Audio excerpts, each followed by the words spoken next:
하나님의 말씀은 히브리서 12장 1절에서 2절의 말씀입니다. 이러므로 우리에게 구름같이 둘러싼 허다한 증인들이 있으니 모든 무거운 것과 얽매기 쉬운 죄를 벗어버리고 인내로써 우리 앞에 당한 경주를 경주하며 믿음의 주요 또 온전케 하시는 이인 예수를 바라보자.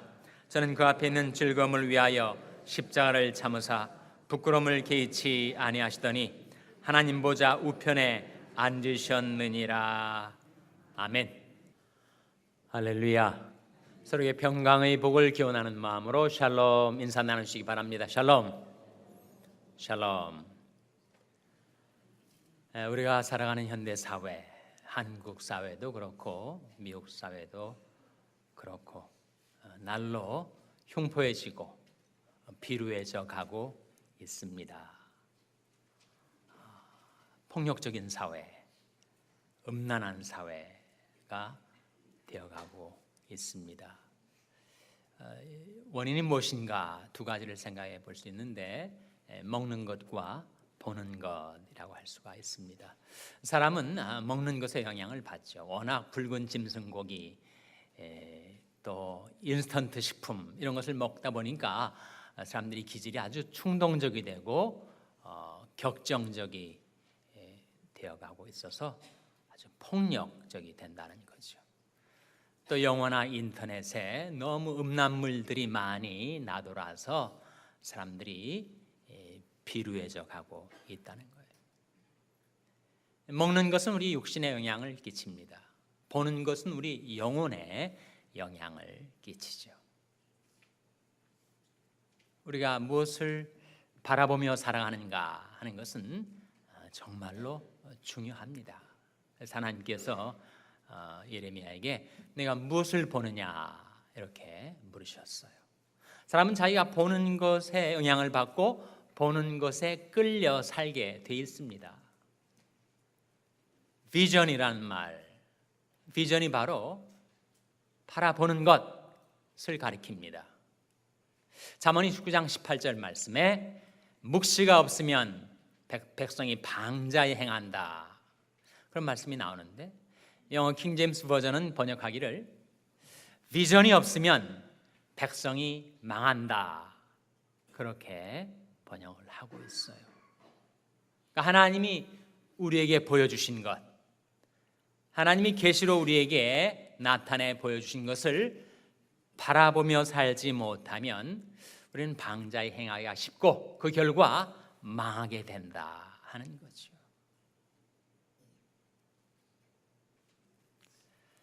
우리가 무엇을 바라보는가, 그것이 우리 삶에 그토록 심대한 영향을 끼친다면 우리가 바라보는 것의 내용, 실제로 무엇을 바라보는가 하는 것이 중요한 과제인데 오늘 하나님의 말씀은 우리에게 예수를 바라보자 라고 우리에게 일깨워 주고 있습니다. 먼저 1절 말씀 같이 읽겠습니다. 히브리서 12장 1절 말씀 같이 읽겠습니다. 시작.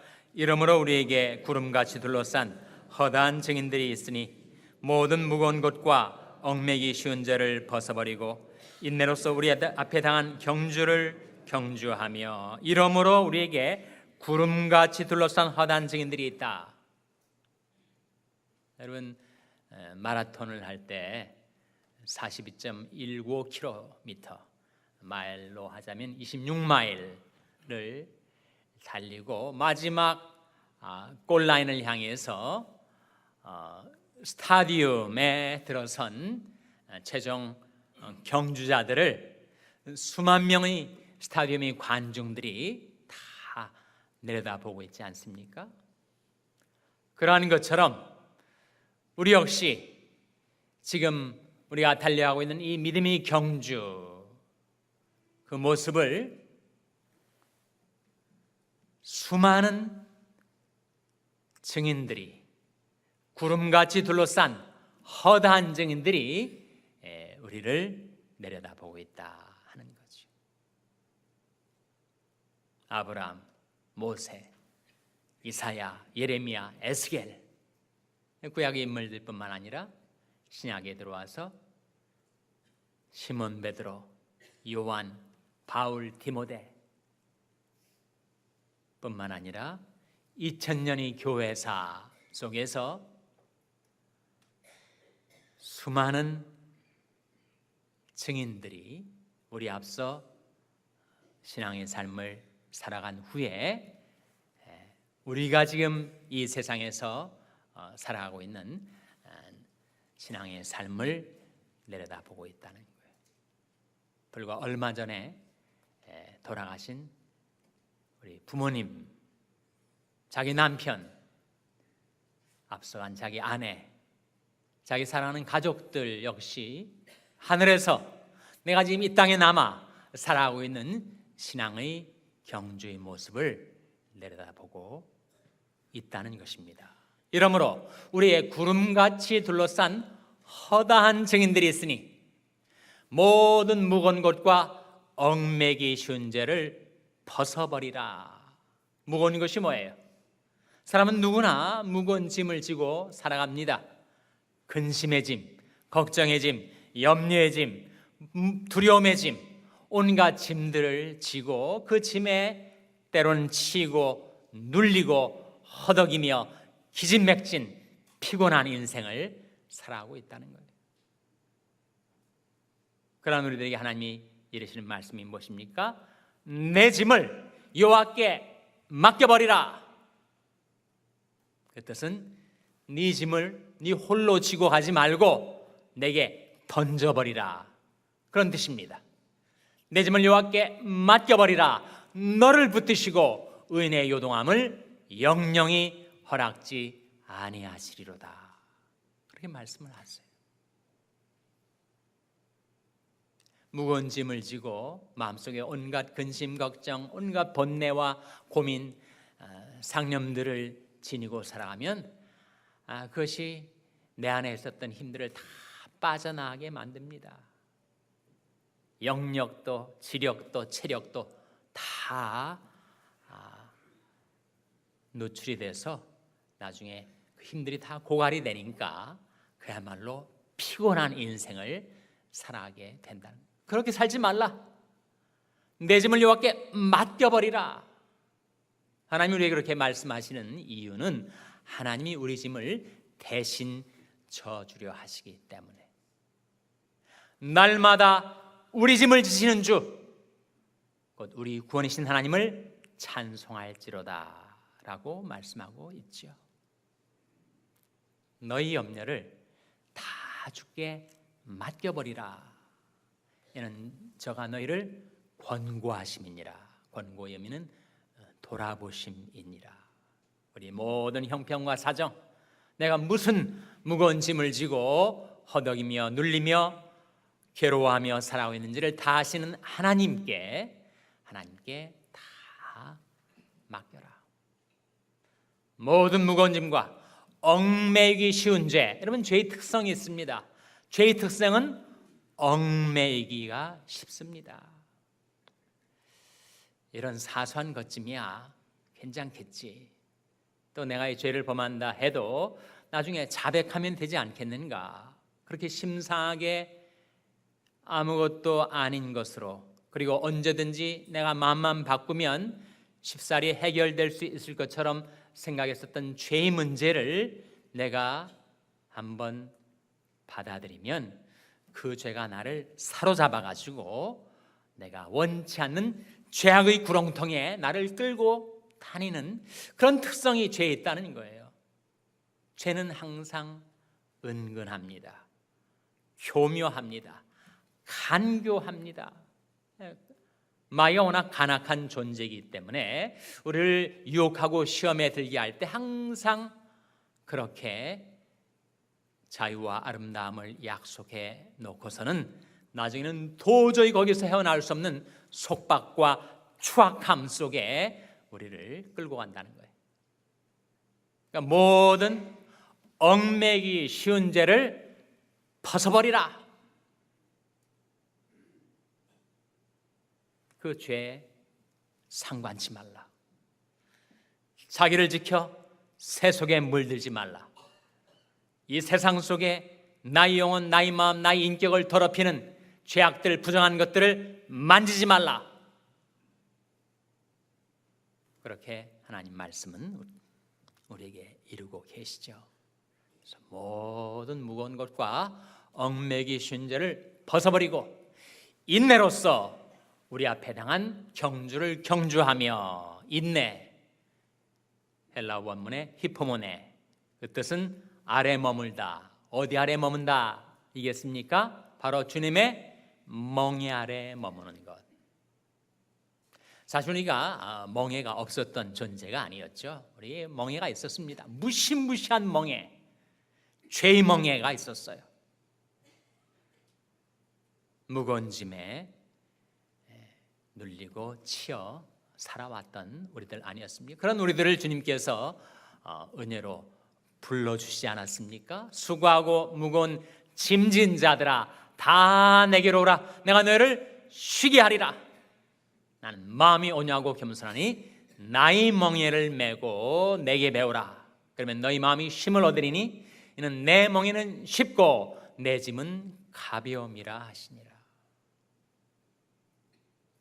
멍에의 교체가 있었단 말이에요. 멍에와 짐이 바뀌어졌다는 거예요. 전에는 내가 죄의 짐을 지고 죄의 멍에에 매여서 살아왔는데 예수님을 만나고 나니 내 모든 그 무거웠던 죄의 짐과 멍에 다 벗겨주시고 대신 나의 멍에를 메고 주님의 멍에, 주님의 짐이 우리에게 지워졌습니다. 그 주님의 멍에는 바로 이렇게 살라 하시는 말씀의 멍에죠. 멍에가 없는 것은 아닙니다. 우리에게 주어진 멍에. 그러나 예수님 말씀하시기를 내 짐은 쉽고 내 멍에는 가볍다라고 말씀하시면서 전에 내가 지고 가던 죄의 짐과 내가 거기에 매여 살던 죄의 멍에에 비교하자면 비교도 될 수 없을 정도로 가볍고 쉬운 주님의 멍에, 주님의 짐이 내게 지워진 것입니다. 그것을 지며 살아가려면 우리에게 인내가 필요해요. 그래서 인내로서 그 멍에 아래 머물며 인내로서 우리 앞에 당한 경주를 경주하라고 말씀하고 있죠. 그런 경주자가 항상 바라봐야 될 골이 있습니다. 목표가 있어요. 표대가 있습니다. 자기가 달려갈 골이 있단 말이에요. 그 골이 무엇인가? 바로 2절에 나온 말씀이죠. 2절 말씀 같이 읽겠습니다. 시작. 믿음의 주여 또 온전케 하신 이인 예수를 바라보자.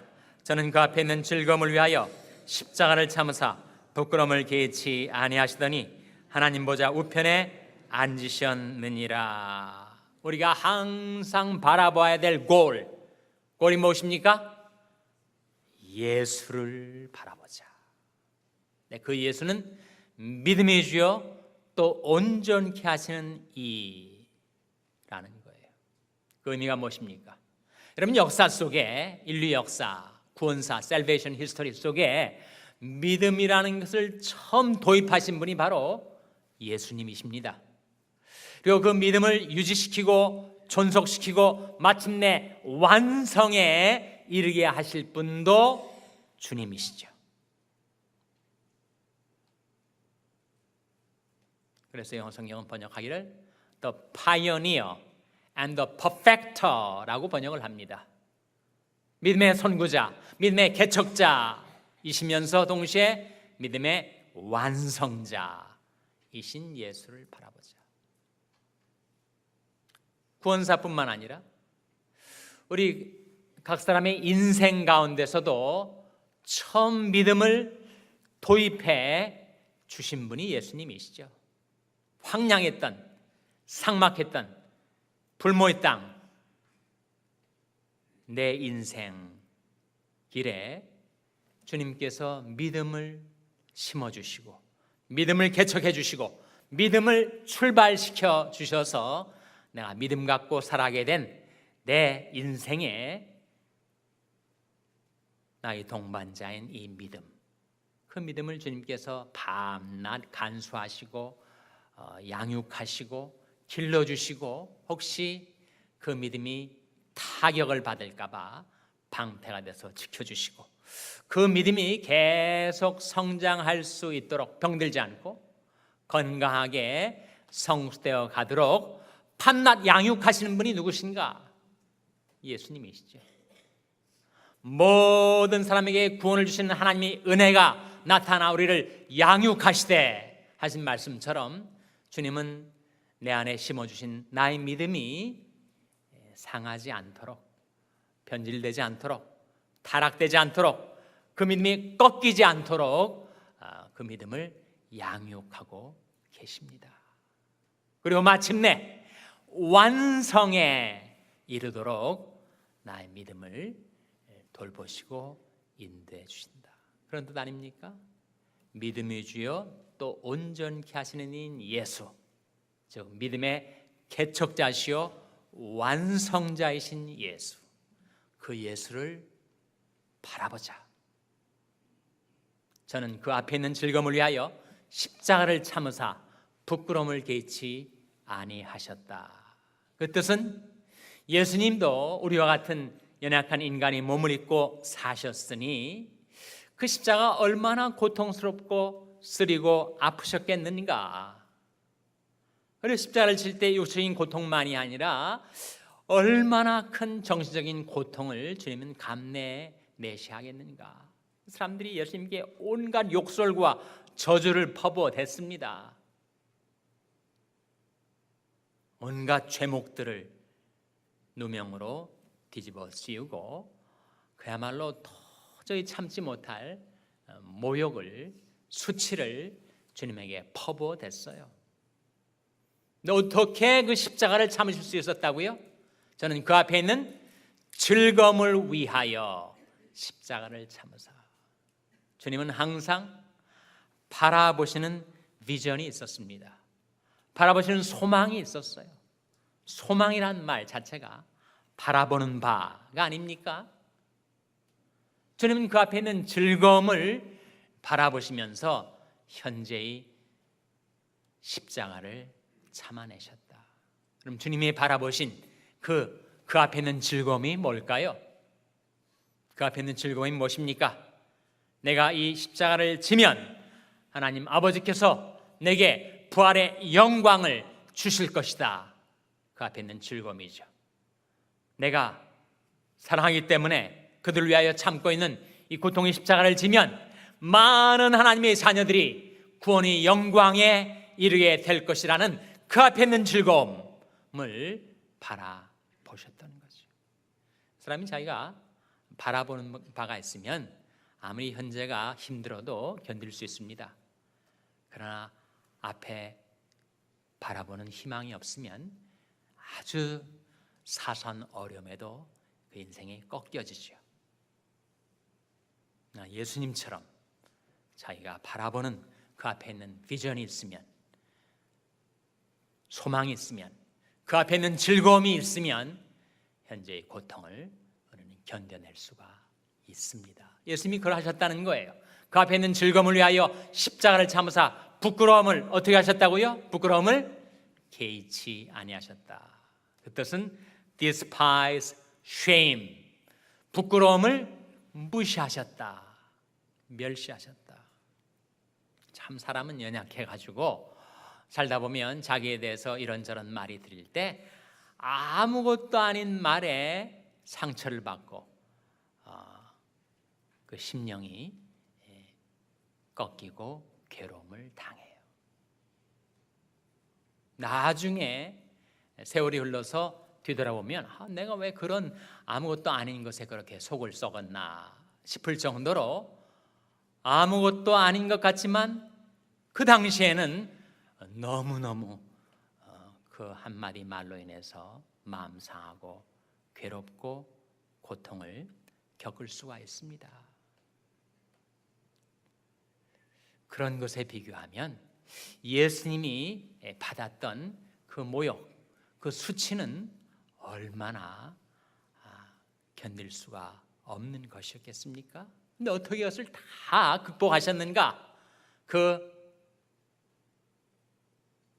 부끄러움을 개의치 아니하셨다. 무시하셨다.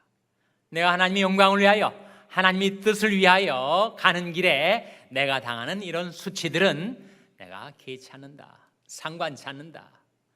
마음 쓰지 않는다. 괴념치 않는다. 무시한다. 그 결과 우리 주님은 하나님 보좌 우편에 앉으셨느니라고 말씀하고 있습니다.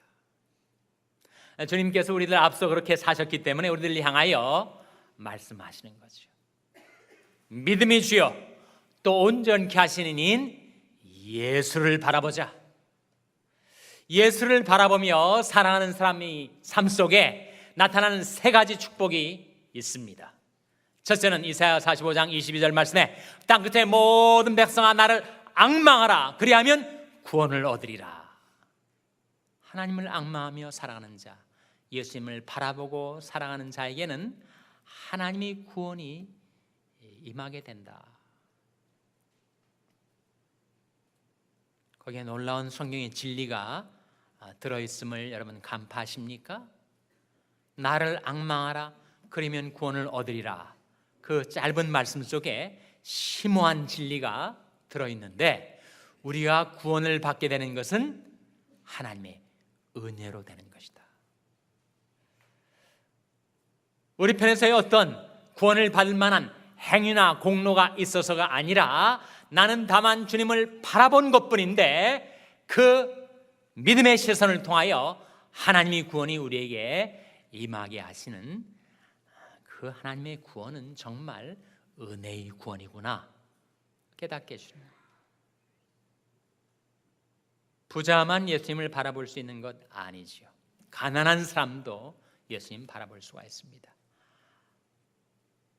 미국인만 예수님을 바라볼 수 있는 게 아니라 한국인도 예수님을 바라볼 수가 있습니다.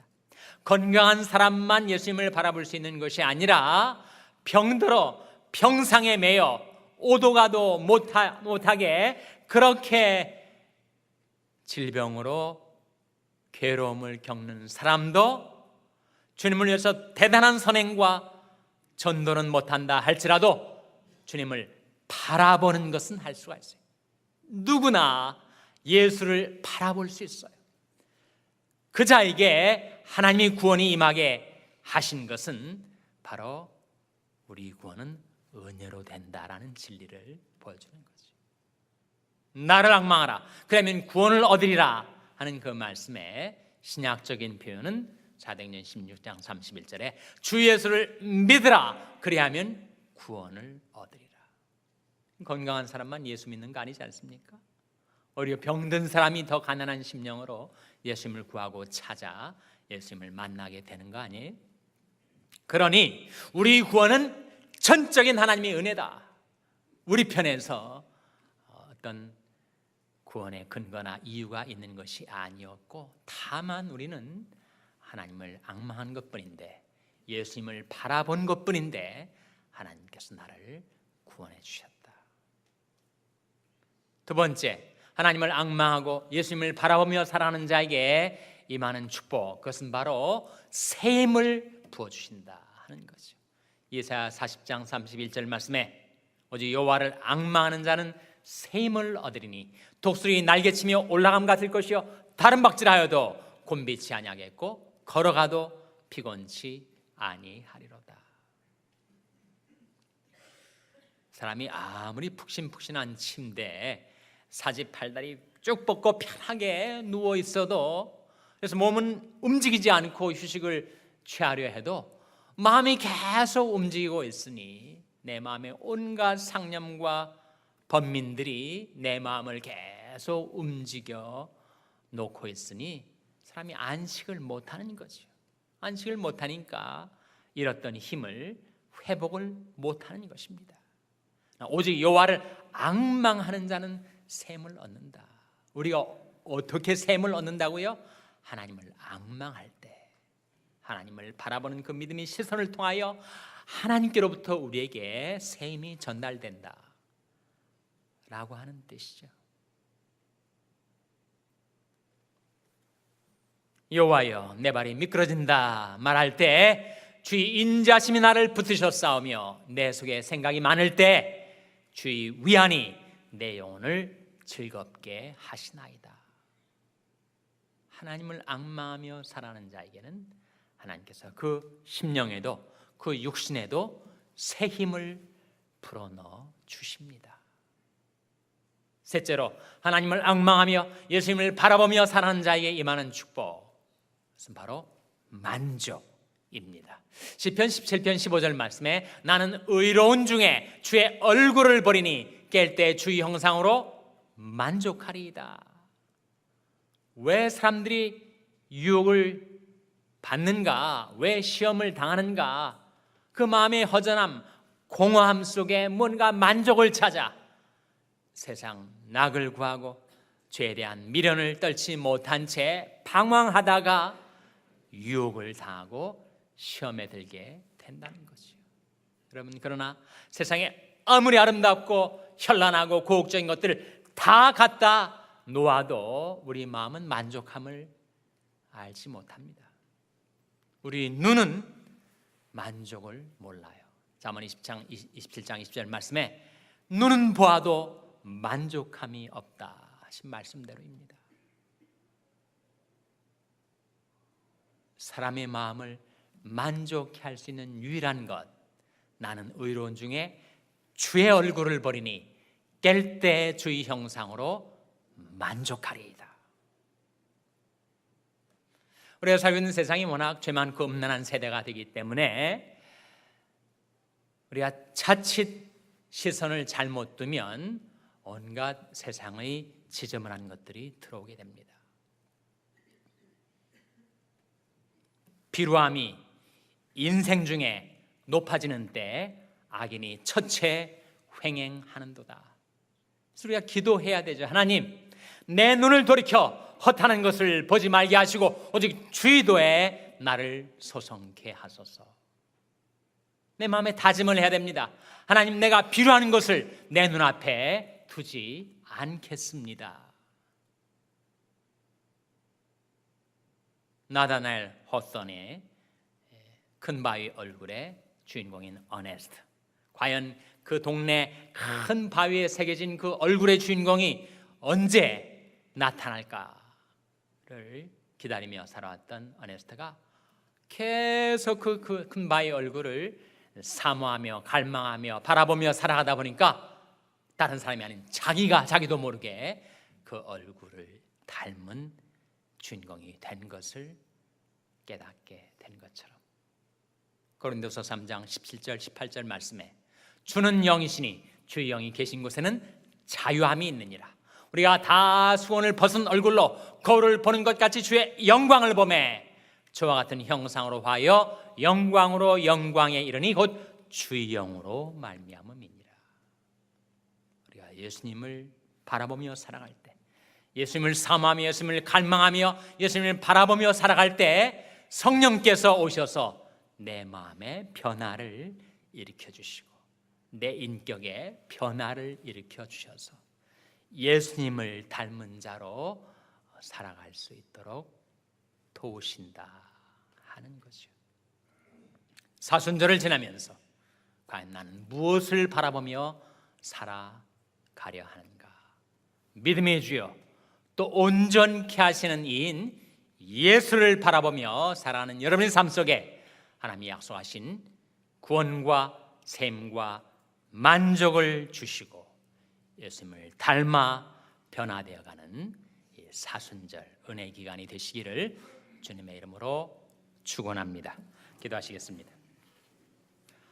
하나님 아버지, 오늘도 말씀을 통하여 저희의 마음을 일깨워 주신 대로 믿음의 주여, 또 온전케 하시는 이인 예수를 바라보며 살게 하여 주시옵소서. 저희들이 필요한 것을 저희들이 눈앞에 두지 않겠사오며 내 눈을 돌이켜 허탄한 것을 보지 말게 하시고 주의도에 저희들을 소성케 하여 주시옵소서. 의로운 중에, 예배 중에, 말씀 중에, 기도 중에 늘 주님의 얼굴을 구하고 주님의 얼굴을 바라보며 살게 도와주시기를 바라옵고 예수님의 이름으로 기도하옵나이다. 아멘.